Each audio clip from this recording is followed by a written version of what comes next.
Hello বন্ধুরা, good morning. সবাইকে স্বাগত আমার নতুন একটা মিনি ব্লগে।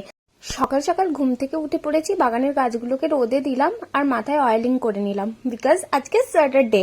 আর স্যাটারডে মানেই তোমরা জানো যে আজকে সমস্ত রকমের যা কাজ আছে আমি সব কমপ্লিট করে দিব, যাতে রোববার দিন আমাকে বেশি খাটতে না হয়। আমি একটা দিন ছুটি এনজয় করতে চাই ভালোভাবে। আজকে অনেক কাজ, আর এই সব কাজ সকাল 8টার মধ্যে আমাকে কমপ্লিট করতে হবে। সব থেকে প্রথমে হচ্ছে ফ্রিজ পরিষ্কার করা, তারপর কিচেন পরিষ্কার করা। কিচেনের র্যাকটা এত অগোছালো হয়েছিল ককরোচেসের জন্য, তারপর আমি সমস্ত কিছু পরিষ্কার করে যা যা বাইরে প্যাকেটে ছিল সেগুলো সব জারে পুরলাম।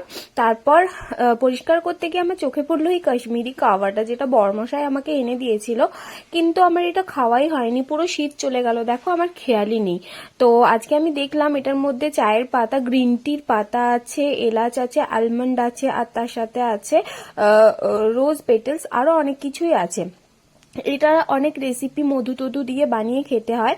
আমি যখন বানাবো আমি এটার ভিডিও করে দিব, কিন্তু রোজ টিটা আমি খেয়েছি, এটা কখনো ট্রাই করিনি। ব্যাস তাড়াতাড়ি কাজ রেডি করে আমি যে মশলাগুলো রেডি করে রাখি যাতে চট করে রান্নাটা হয়ে যায়, সেগুলো আজকে রেডি করে নিলাম, কারণ শেষ হয়ে গেছিল। তার মধ্যে ছিল ভাজা জিরে গুঁড়ো, গোলমরিচের গুঁড়ো, আর আমার স্পেশাল গরম মশলা, আমি ওটা ভিডিওতে দিয়ে দেব।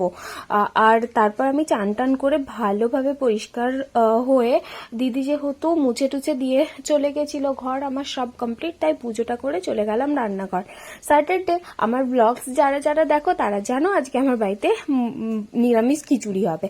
তো সেই জন্য মুগ ডালটাকে আমি ভালো করে ভেজে ধুয়ে নিলাম। ধোয়ার পর আমি এক প্রেশার কুকারের মধ্যে আদা, দালচিনি আর শুকনো লঙ্কা তেলে ফোড়ন দিয়ে, সেটাতে সমস্ত রকম সবজিগুলো যেগুলো ভেজে রেখেছিলাম সেটা দিয়ে, চাল আর ডাল দিয়ে, নুন হলুদ আর ওই ভাজা জিরে গুঁড়ো, শুকনো লঙ্কা ফোড়ন দেওয়ার পর আমি কাঁচা লঙ্কা দিলাম, একটু ঝাল ঝাল হলে ভালো লাগে, ওটা দিয়ে আমি 4টে সিটি দিয়ে নিব।